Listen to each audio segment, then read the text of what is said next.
Good morning. Remember the old Fantasy Island show? Yes. When he would say, "Smiles, everyone, smiles." That's what we're doing this morning because Melissa Lale is here. I'm smiling because it's going to be a beautiful weekend. Opening weekend for the market. Yeah. So this is one of those unique opportunities to shop at both days, right? Right. Saturday all day 10 to 5 and Sunday 11 to 5.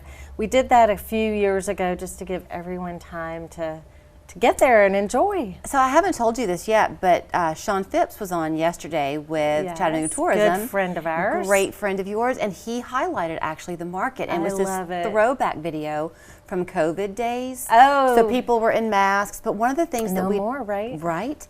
And one of the things we talked about was the resilience of our city, that people were able to still come out and support, and the market continues to grow.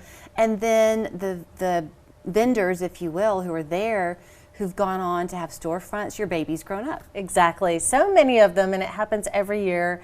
And expanding, I always think about Hot Chocolatier. They've just opened another location, and I'm always blown away. But yeah, we have a lot of and new vendors. So the hot take on this weekend is new vendors are out front. So on Reggie White Boulevard, that's where you start when you're a new vendor.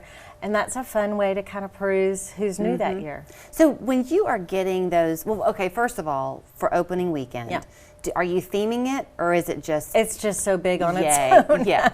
We couldn't squeeze in one more production. So yeah, it's opening weekend. So when you do come, well, one of the things too that Sean and I mentioned is how many people who live here have never gone to the market. Right. So kind of be our tour guide in a way, because you do begin on Reggie White. Yes. So it's at the First Horizon Pavilion, which is directly across from Finley Stadium.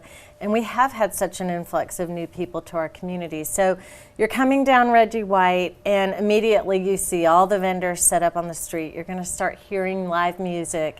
You enter the pavilion, which, by the way, in case it's ever a rainy day, you're always covered. People we squeeze everybody inside.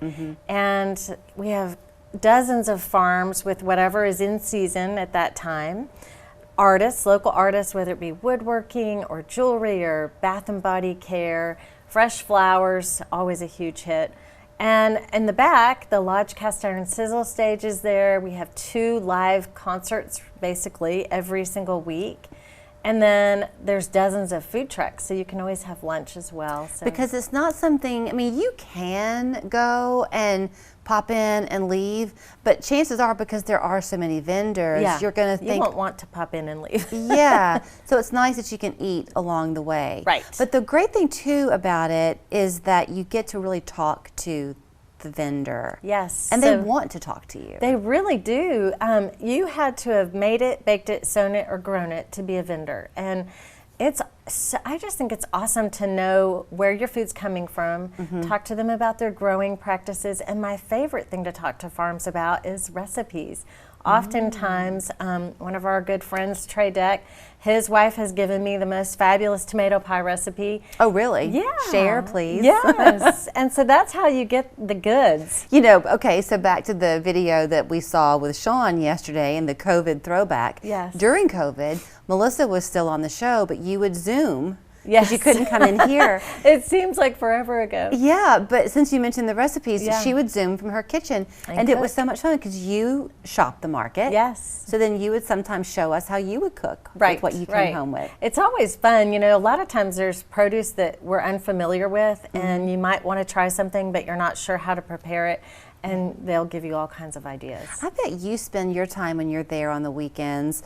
I know you can't always be there, but when you are there, I bet you have fun perusing and thinking, oh, I hope they don't sell that red one. I want to go buy it. Well, actually, it's so funny because our staff, you know, we have such limited time to do our own personal shopping. So behind our desk is all of our bags of the things that we've all bought. And you just know that's not your bag. In terms of parking, the weekend is going to be a big one with opening. So just come early? Well, you don't even have to come early, to be honest. There will be plenty of parking, but I always say be patient. It's opening weekend. If we're all kind and patient, we know it's going to be crowded. I would say if you really don't like crowds, come early. If you really don't like crowds, come Saturday. Sunday, most people are used to their Sunday fun day routine, so Saturday's a little bit lighter. And we're open a little later. And are most of the people who are there regional, if not truly local? I would say it's 80%. The vendors, I mean. Oh, sorry, the vendors. Yeah, I mean, we definitely, you know, we're right on the border of so many states, right? So it is regional. Most of them are more local, but we figure if you live 2 hours away and you yourself want to make it and drive, we're happy to have them. And I know that you mentioned Trey, who will be here, I think next week maybe, with strawberries. So it's been a good season, you think? It's been a great season, and we will have strawberries for opening weekend. It doesn't always happen. Okay. And we have oodles of them. So everyone will get a bucket of strawberries. You saved the big teaser for the end.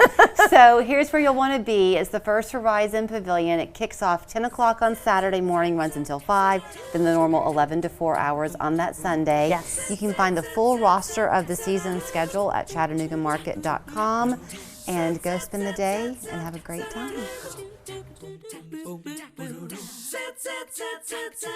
My name is Tim Leith. I was sitting at a red light. Out of nowhere, I just got rear-ended. I reached out to Morgan & Morgan directly from the scene. It was incredibly simple to get the process started. I never actually had to physically set foot into Morgan & Morgan. You